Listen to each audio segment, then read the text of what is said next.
Fato econômico, a economia além da conjuntura, hoje com mais o relatório Focus na semana de cinzas. Carnaval funcionando ainda, Brasil ainda não entrou no ritmo de 2025. Vamos lá, Moisés. Vamos lá, André, vamos lá, então, para quem está ligado aí com a gente vai falar primeiro do Boletim Focus, né, que saiu nessa semana, que trouxe algo curioso, que a gente vai ver agora. Esse algo curioso é que o Boletim Focus veio com todas as expectativas iguais à semana passada. O que tu achou disso, André? Eu achei estranho, fiz inclusive uma pesquisa de duvidoso, aquele cara que tem dúvida de tudo, nos relatórios, nos últimos 2 anos, relatório Focus do mercado, para ver se tinha uma coincidência dessa, do ano atual e do ano futuro, vim todos iguais da semana passada. E tu sabe que nos últimos 2 anos eu não achei. Mas eu te prometo que vou fazer uma pesquisa mais profunda para ver se isso é coincidência de carnaval ou sei lá o que pode ser.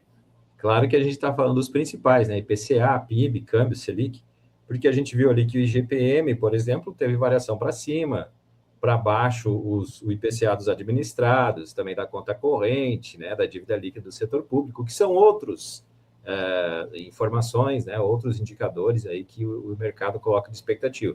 Mas esses que a gente está sempre acostumado a acompanhar, né, e que impactam mais diretamente, né, o mercado, que é o IPCA, PIB, câmbio e Selic, vieram iguais a semana passada, né?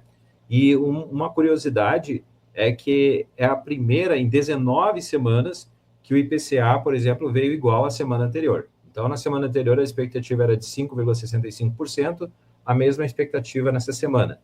O PIB, variação de o PIB subir 2,01%, a mesma da semana passada, 5,99% para fechar o câmbio em 2025 e 15% a taxa básica de juros da Selic. Mesmo assim, a gente sabe que o fato de estar a inflação elevadíssima, em 5,65%, é o que está levando também as expectativas para cima da taxa básica de juros, para fechar 15% no ano, e também o PIB de fechar nesse patamar de 2,01%.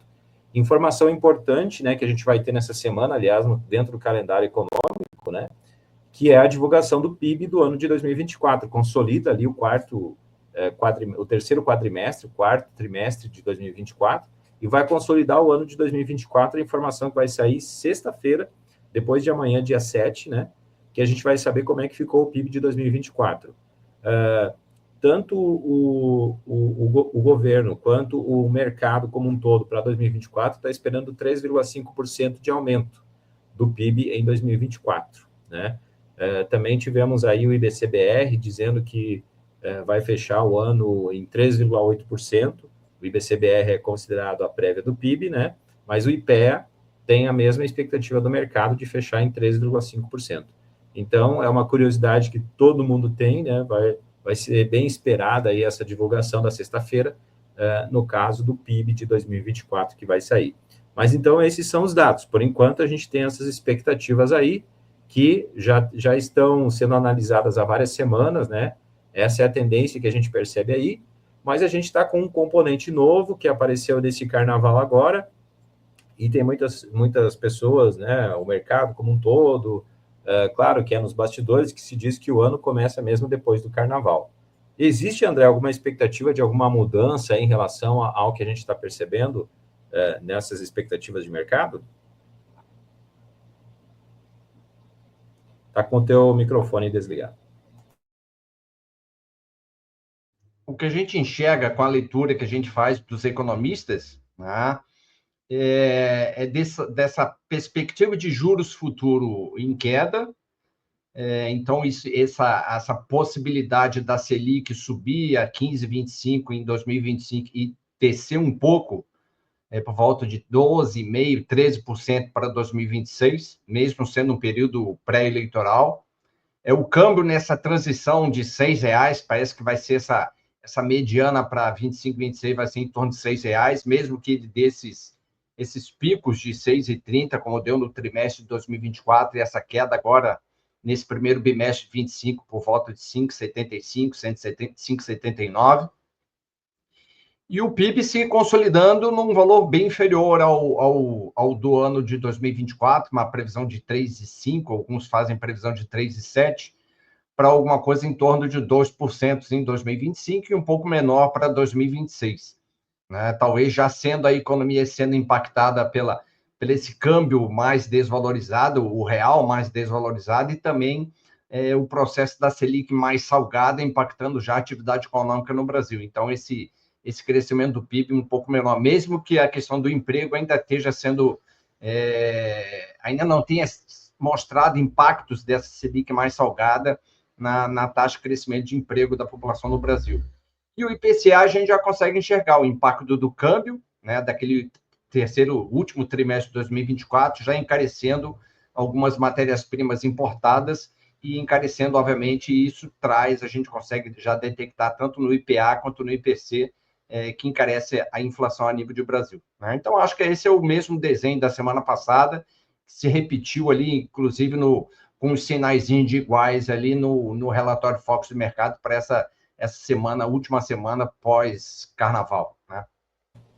Bom, em meio ao feriadão aí de carnaval, né, nós tivemos uma informação que está todo mundo falando, que são as novas imposições de tarifas por parte do governo de Donald Trump, e inclusive uma invertida aí, principalmente da China. Donald Trump está impondo mais tarifas e, em contrapartida, tarifas aí para Canadá, México e China, especialmente.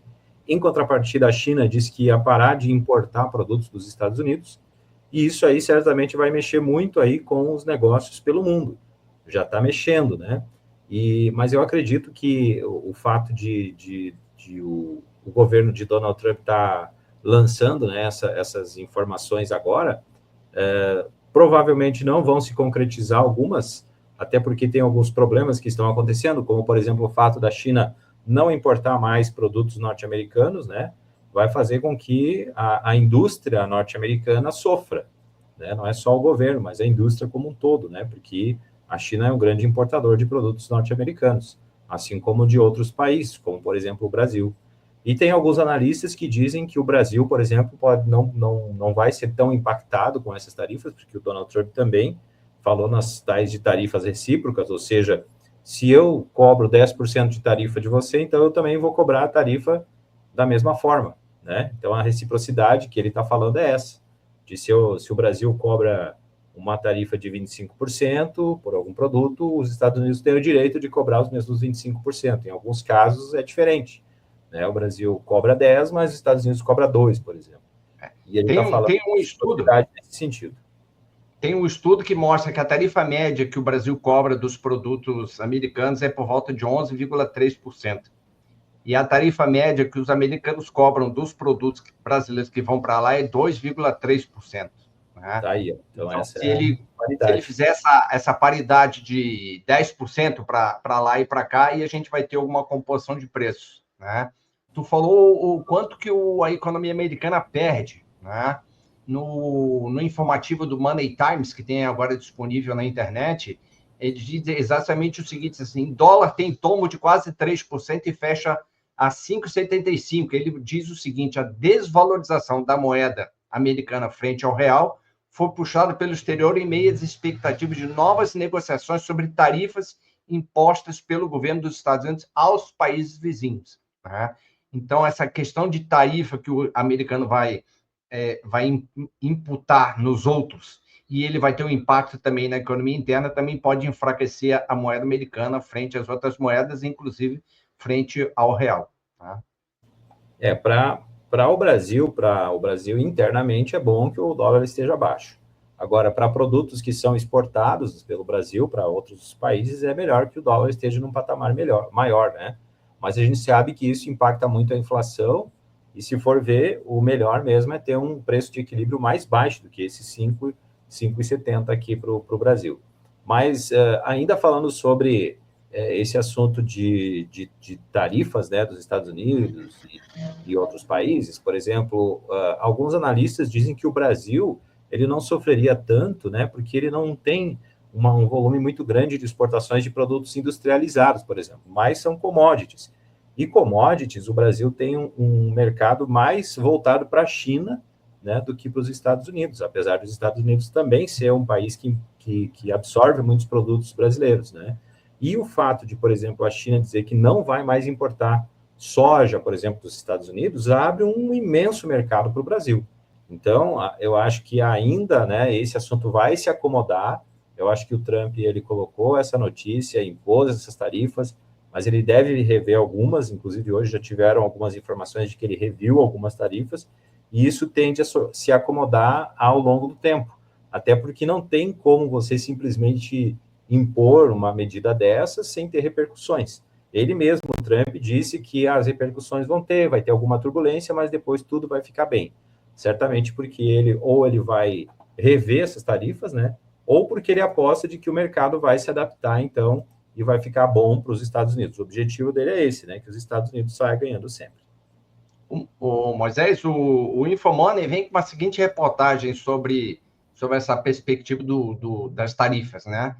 Chama o seguinte, assim, na reportagem: o Brasil cobra muito mais tarifas, veja o impacto do país se houver reciprocidade dos Estados Unidos.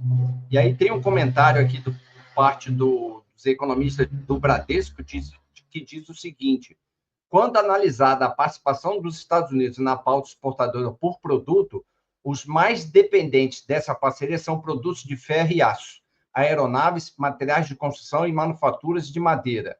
Pelo lado das importações, o Brasil é dependente de motores e máquinas não elétricas, óleos combustíveis e bruto de petróleo, aeronave e gás natural dos norte-americanos. Então, a gente vai ter essa imposição ou não de tarifas, a gente vai ter um impacto nesse reordenamento dos produtos exportados e importados. E, obviamente, deve ter um impacto de preço interno. Não, com certeza vai ter, né? Mas ainda, eu acho que é um assunto que ainda vai se acomodar melhor. Né? Sim. Porque é o que a gente consegue ver, né? O Trump joga a tarifa de 25% lá para o México e Canadá, aí os caras retrucam 25%, ele chama de novo para negociação, aí diminui um pouco, né? Talvez seja uma forma de negociação nova do governo americano, né? Vamos ver. E talvez por isso que a gente viu o dólar também em queda, né? Vai saber, né? Porque isso aconteceu já agora, este ano mesmo, em outro momento em que o Trump falou de tarifas aí para outros países, e depois as coisas não aconteceram como ele disse, e aí as coisas se acomodaram. Então, essas as expectativas agora, e a maior expectativa que nós temos para essa semana ainda, acredito eu, que assim como todos os mercados, né, é a divulgação do PIB, que vai ser feita na sexta-feira. O IBGE vai divulgar o PIB, que vai ser o terceiro quadrimestre de 2024, terceiro quadrimestre, né? E o quarto trimestre de 2024. E isso vai acontecer o quê? A gente vai ficar sabendo como é que vai fechar o PIB de 2024. Essa divulgação está sendo esperada para sexta-feira agora, dia 7 de março, é o PIB oficial. Na prévia do PIB, que foi do IBCBR, a expectativa é de que o PIB ia fechar em 3,8%. O governo também está apostando entre 3,5% e 3,8%. O mercado aposta em 3,49%. O IPEA acha que vai subir 3%, 3,5%, desculpa, 3,5%. Então, vamos ver agora como é que vai ser. A divulgação vai ser às 9 da manhã de sexta-feira. André, o que tu acha? Vamos ver. A expectativa é de que a gente tenha alguma coisa por volta de 3,5, 3,7, né? Que mostra um crescimento ainda muito puxado pelos aqueles investimentos de consumo do governo, que agora em 2025 devem diminuir um pouco em função do endividamento das famílias. Saiu até um material sobre a Serasa agora sobre isso, e a questão dos juros, né, que encarece o crédito, aí a possibilidade de consumo também fica um pouco menos atrativo, podemos dizer assim, né? Mas esse ano, 2025, teremos muitas surpresas, tanto a nível econômico interno, quanto a nível econômico externo também. Bom, então era isso. Fato econômico, a economia além de conjuntura fora do carnaval, volta sexta-feira com mais notícias, entrevistas, informações sobre a nossa economia brasileira. Grande abraço, Moisés. Prazer estar aqui contigo mais uma vez. Valeu, prazer também, um abraço e até a próxima. Abraço a todos.